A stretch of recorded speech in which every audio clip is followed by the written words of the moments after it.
how badly hit, of course, physical spaces, in particular retail environment like malls did during the worst of the pandemic when everything was shut down. Are things now coming back to normal? Is the recovery a little uneven, perhaps geographically, or are you now slowly just continuing to build strength? So, great question. In Delhi NCR, even after the first wave, we did see consumers coming back. And by February, March, we had by and large come to around 90% of previous levels. But after the second wave, recovery has been much quicker.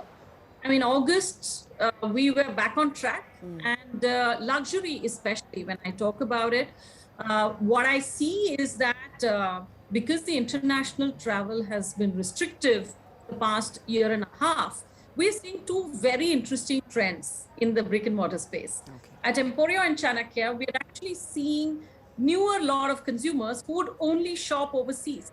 Now they are coming in and experiencing domestic luxury, and they're finding it extremely good in terms of both pricing as well as in terms of the kind of merchandise and the trends. And here the brands also, brands like Chanel, LV, they did a great thing by reaching out to the Indian HNIs who used to shop in, say, a Dubai or a London, and they reached out to them. And today I can say very clearly that we are over the 1920 levels where international luxury is concerned. That's clearly something that has done well, and the trends are looking very good. And as they say, post-pandemic luxury definitely sort of surges up, and economically, that's what we are seeing now as a trend. Having said that, what is not done as well and what can do better is the Indian designers. Okay. Now, wedding is a very big part of luxury also, and luxury spends. And weddings have been restricted to 50 to 200 or 100. And so the depth of purchase has gone higher. People have started buying jewelry. So at Emporio, we introduced around 12 jewelers. And though they have done phenomenal business, even between the first and the second lockdown and even now. But when it comes to the Indian designers, they have had a pretty rough run for the past year without any weddings happening and people, buying wedding clothes, large weddings happening. That had become restricted. Okay. So one is hoping that with the season and the events getting a nod from the government side, even Indian designers will start doing good business because the demand is certainly there. Right. Jatin, talking about demand, clearly the pandemic has lent a fillip to used cars, and in the luxury space as well. You've seen phenomenal demand. Tell us a little bit more about that, because it does initially surprise that people are still going out and spending money on luxury cars. What do you feel they're looking for? Why do you feel demand has gone up at a time like this? See, if you talk about Indians as a race, we all believe in saving a lot. And probably our saving rate would be the highest in the world, amongst the highest, I would say. So after the pandemic, I think the trend and the mentality and the psychology has changed towards, instead of saving a lot, probably you should start enjoying life as well. Okay. And that's what I've always been saying. In the first COVID wave also, when you think what we've seen, or that's my personal opinion, when your life is not predictable, might as well live your life here. I would not say king size, but at least start living your life. So that is something which we've seen. And because of that, a very new trend which I've seen is the supply is a constraint, sales is not a constraint anymore. So if I have demand for 10 cars, I only have supply for 5. Right. And in the first COVID wave, we've almost taken 40% growth. So even in the new car space, the availability, and the availability is definitely a challenge in the new car business as well because of semiconductor shortfall, and a lot of manufacturers are struggling. The discounts have totally wiped out of the market, so people don't talk about discounts anymore. It is just about availability. If the availability is there, discount is not the question. Otherwise, the automotive scene till about 2 years back was always about who gives a better discount, gets more sales, and goes on. So that is a huge trend which we've seen towards. There's a huge shift there, and definitely the market is going up, and we want this trend to continue. Jatin, talk to us about some of the key trends that have emerged that you think are also going to continue now well into the future. And also, what perhaps is your USP in the evolving landscape currently? So the new trend, which we've seen over the last 1.5 years, is the digital space. Yeah. And that has grown multifolds. So people who were already had a strong digital presence have definitely got a lot of advantage, because earlier, about a year back, people were not very comfortable towards going out of their houses or their offices, or probably going to a public space. So it was more towards buying without a touch and feel, probably ordering just the way people order food, people were ordering cars, and probably once when we deliver to their houses, and we used to, that's what we were doing. And this is the biggest trend which has changed. So this, I think, digitally we've advanced ourselves at least a couple of years down the line. So I would say probably, if without the pandemic, we would have probably reached in the year 2025, which has been achieved in 2021. So I feel that's the key, and that is what we need to take. That is what we need to take it very, very seriously. So it is less of how many showrooms do we have. It is more of how many users do we have on our app or on our digital platforms. Okay, and what do you feel brings them back to, looking at even a second-hand luxury car? I mean, just for the sake of our viewers, familiarize with them. An average ticket size would be, going into 2 crores, upwards probably, and some of these are limited edition cars. How do they stack up vis-a-vis some of the other existing luxury players in the market?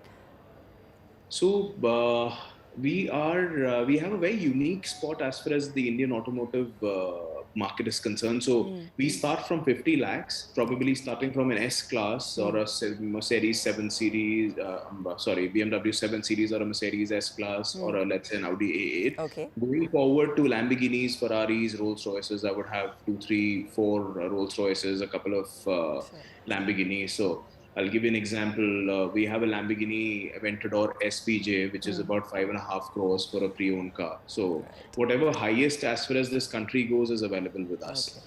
And we have a track record of 100% repeat customers. We've been in the business for the last 11, 12 years with Big Boy Toyz, and starting from probably half of the Indian cricket team is regular clients of ours, going out with industrialists, entrepreneurs, startups. So we are trying to cater to every market possible, and definitely I agree with ma'am that tier 2 and tier 3 is the market going forward, and is definitely looks very, very positive to us, and we are focusing towards the tier 2 and the tier 3 segment as well. Okay, so it's both, of course, the availability and the kind of cars and on the higher end, as well as, of course, the fact that the used car market, even for luxury cars, is picking up. Pushpa, on the malls front, a lot was said earlier about how retail was dead, luxury was dead, particularly at the peak of the pandemic, and that's clearly, visibly not so with things bouncing back. But give me an idea of how you really see this landscape, let's say in another year or 2 from now. Where do you see Indian luxury headed? So, interestingly, with the kind of response that the consumers gave, having on a Monday or a Tuesday, you come into Emporio, you actually see queues outside a Kochi or a, which is really quite telling. And, because there is limited entry into the space, and so people are planning their purchase. Okay. So the way I look at the trend is people would look and engage digitally first. Okay. They would look at what's happening and what's the kind of if they have to choose a bag, they would know by and large the kind of bag that they would like to go for, and because they would have explored digitally, and then they would have come into our spaces. But with that, what's happening is the depth, or consumers are coming in planned, and hence they are buying, and the conversions are, rather high at this point. So that's another trend that I see. But beyond this, what's going to happen is with whatever is happening in China now. Earlier, people, let's say luxury brands which are from Europe, they would look at China and then an India entry. I think the time has come where they will actually look at looking India as a market, especially after seeing what we have done during post this pandemic and the kind of revenue numbers that these luxury brands have created. We are seeing newer interest from the brands themselves. That I think is the new trend. So a year from now, you should see more brands. We are in talks with quite a few brands, for both Emporio and the Chanakya, and possibly a very large store as well. So what we would like to see is that within a year, year and a half, a lot more depth in purchase, many more choices for consumers when it comes to luxury. And secondly, also the brands would look at price parity across the world in a more serious fashion than what they have done so far, because they have understood that India as a market should also be viewed as seriously as they have viewed a few other markets in Asia. So I'm sure that they would also look at it seriously. For example, certain brands, if they are on a franchise arrangement now, they are seriously considering doing joint ventures or entering on their own. So these are all good boardings for Indian luxury. And we do believe that both quality and number of brands as a choice is going to go up.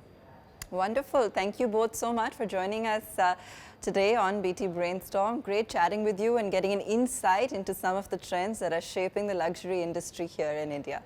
It gives me great pleasure to be in conversation today with none other than Darshan Mehta of Reliance Brands. Darshan, thank you so much for joining us. Lovely to meet you. I know how hard it is to catch you, so it's great to get a chance to sit down and hear at the corporate office, which is a wonderful space. Thank you. Buzzing, so gives us an insight into all the energy and action that's taking place at RBL. Tell us a little bit, Darshan, into the journey and how it's come together. I mean, today you have so many brands under your belt and a huge consortium of brands across the board. It's very difficult, to find, another player in the space. And I know there are others, but one that has this kind of collection of brands. We call it the jewel box. Yes. And we have unique pieces in the jewel box. We have our solitaires and we have the special pieces, all of that, etc. Don't ask me which is a solitaire.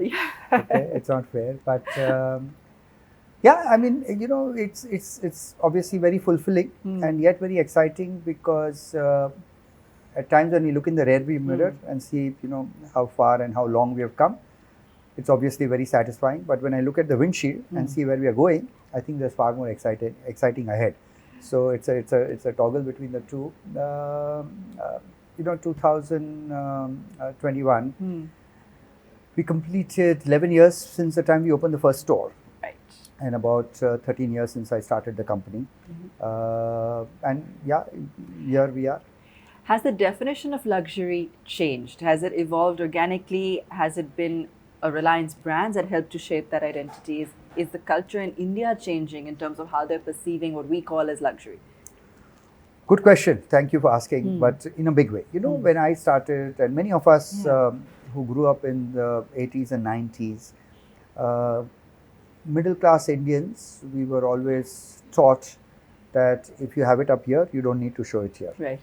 And the word luxury sounded also a bit hollow. It sounded, in fact, there's a bit of a disdain to the word luxury, more often than not used in a negative connotation.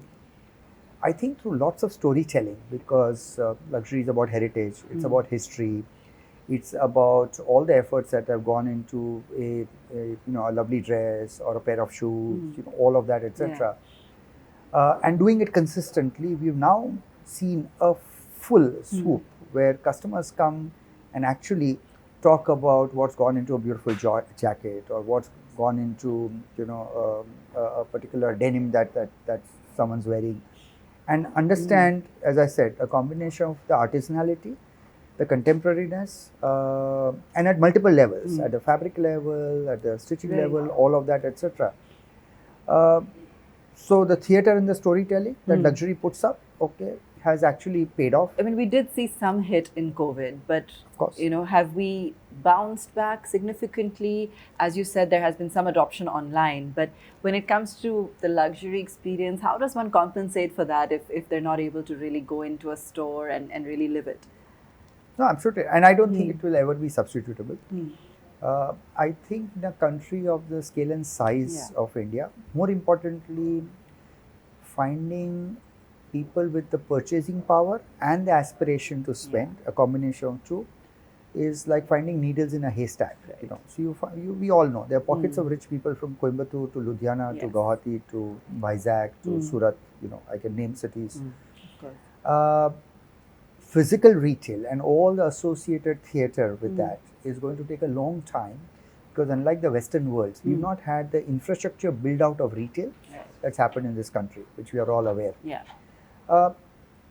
And that's where the online plays a role. So online plays an additive role. Most people think that it is playing a cannibalization role. Certainly that's not the case. So the initial familiarization of the brand and all the backdrop, and as I said, all the interesting history happens offline. And then gradually, when you're familiar with your bodegas and familiar with your chews and familiar with your kanalis or the zenias, etc., you don't mind buying a wallet or something you want to gift online. If you look at a Superdry equivalent or Gaz jeans or a Steve Madden shoes, in any case, people are not saying, oh, I'll buy my next Steve Madden when I go to Dubai. But the next Tory Burch bag, the next Kanali jacket, the next chew shoe, you know, all of that, etc. It's all coming. It's all migrating back. In fact, to share a number, we track 2019 as most people do. So the famous phrase now is LLY, which is last to last year, because no one compares with 2020. It's a bit of a wash or a paused out year. Compared to 2019, our July, August, September, we are at more than 20% like-for-like sales positive, which means we are 20% above 2019 in that quarter. And keep in mind, we all know what COVID, the second wave, you know, how it impacted health and associated mindsets. And that happened in April and May. I was so amazingly surprised and continue to be surprised. In fact, October is looking absolutely rocking. So. And it's you know, multiple different even categories. By that I mean not just market segments, but as you said, you know, from toys to you know, Uber fashion. What's been your biggest learning from the Indian market? Because like you said earlier, it's a very rapidly evolving market, and it must be quite a challenge to stay on top of, you know, what the consumer wants next, particularly in a digital first world. Can I plagiarize or borrow a phrase from my one of my favorite authors? I'm quite a voracious book reader. Some of the many beautiful things Mr. Shashi Tharoor has said, one of the things that stuck in my mind is that the singular truth about India is that you can only talk about it in the plural and never in the singular. So first, there's not single India. I'll give you an example. One of the partnerships that I'm very proud of, it's a joint venture, is with this amazingly beautiful Japanese brand called Muji. I'm sure it's your favorite, as it's many people. When I was going to launch Muji, people say, really, Darshan, Muji? Oh, Indians love color, Indians love brand, Indians love show. So we tend to make generalizations. Okay. And the biggest learning is generalizations do not work in India. They are myths unless you are planning to open a real mass market business.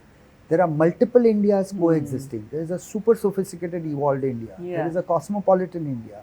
There is a young India. There is an aspirational India. And you'll always find your cachet of customers. So cut to that original story. Muji is a huge success. In fact, again, we opened our 5th Muji store at the Geo World Drive to an absolute success. And everyone I meet, oh, Muji is my favorite, but are you sure whether it will do well in India? But you are an Indian, okay, and you live in India. And if it holds true for me and you and 5 other people, okay, I guess there is a customer base. So never generalize.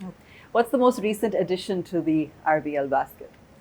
Well, as you would have read literally today morning, is our stake in Ritu Kumar. Congratulations. So thank you so much. Absolutely stunning brand. What Ritu has done, and she is in many, many ways the first truly, although I don't like the phrase Indian designer, but she has been the first true designer out of India, true to the craft, true to all the couture that Indian craftsmen have, possibly on par with the French craftsmen. In fact, Murshidabad, where she initially, set up her industry, which is in Calcutta, actually was a combination of French Indo influence. So there were French, settlers much before the English came, and both on fashion and on food there has been an influence. That's why a lot of Bengali cuisine has Yeah. a French influence, Yeah. all the mustard and all of that, etc., that you hear about. But so that's why she started journey. It's truly a stunningly beautiful brand, and we are very proud of our partnership and bring that into the Reliance table. Talking about occasions, we are entering a festive season, few weeks Yeah. to Diwali. Given all that you've said, I anticipate that this is going to be a solid season this year. Oh. Yeah. I think in the last, let me go out on a limb and Yeah. make that forecast. The period between 7th October, the first day of Navratri, which is where the festive season starts in this country, leading to end January. So October, November, December, January, these 4 months are going to be better than the similar period in the last 5 years. I don't think that this country would have Really? seen a season on consumerism. And I can sit here and tell you multiple logical reasons and intuitive reasons. But end game is, I think we are looking at staring at a lovely period. And I tell my teams that both in terms of inventory, in terms of supply chains, in terms of your stores, in terms of online channels, all the multiple outreaches to the customer, be fully prepared to create customer delight, okay, which is finally our key mantra. Yeah, And we are yeah, here to yeah. create customer delight, across the board. But I think we'll look back on this period with a lot of satisfaction. Wonderful. Thank you so much, Darshan, for No, joining us such a today. pleasure It was to talk to great you. to talk to you at length.